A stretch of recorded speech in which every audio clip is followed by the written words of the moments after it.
We're going to start off looking at the overall markets here. What we're going to start off looking at is the S&P 500. Now, the bulls are by no stretch of the means out of the water yet. You can look at this floor here, and I'm going to show you guys a triple Qs, which is predominantly what I'm trading majority of the time, stocks located inside the NASDAQ 100 as well as the NASDAQ futures.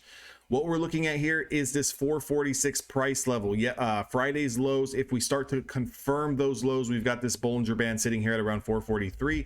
That's definitely the area I'm going to look to kind of take profits into. Any close below the 443.80s, I would look for the 50-day moving average sitting at around 440. Right now, as it stands, I'm not going to get bullish on the market until the bulls can prove to me that they can get back over 453 on the SPYs. There is no ifs, ands, or buts about it. If I am going to take a long position, I'm going to size down, probably half size. I'm going to look to just get in, get green, and get the hell out of Dodge. Definitely don't want to be messing around here when we're trading below daily supply. Now, let's look at the triple Qs. This line in the sand looks a lot more clean and clear. If you look at the past 3 days here, this level sitting at around 371.30s. I'm definitely going to take that short into 368.55. Same thing for the bulls here on the Qs. They need to close for me over 378.12. Once we can get over this level here, over the 5, 10 and 20 day moving average, and we get that close over 378, I will look to play the pop.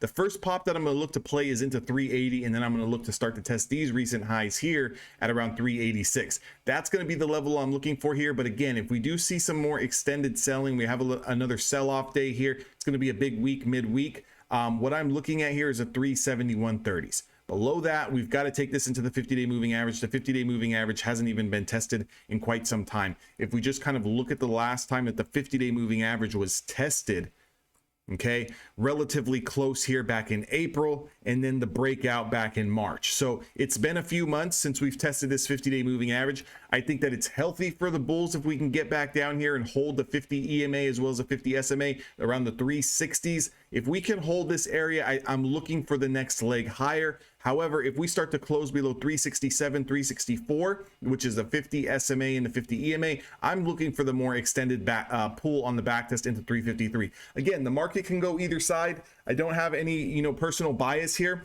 but I'm just letting you guys know that, if it comes, we need to be ready for it. Okay, so if it comes, we need to be absolutely ready for the move. So again, hope you guys are having a good trading week so far. Hope you guys enjoy the weekend. If you guys want to trade with me, you want access to the strategies, this, that, and the other, make sure to join evolutiontraders.com. You're going to get watch list in there. You're going to get the daily chat. You're going to get access to be able to chat with me each and every single day. We can do one-on-one coaching calls. We can do whatever it is that you need to help you get more profitable. Again, I'll see you guys all on the inside.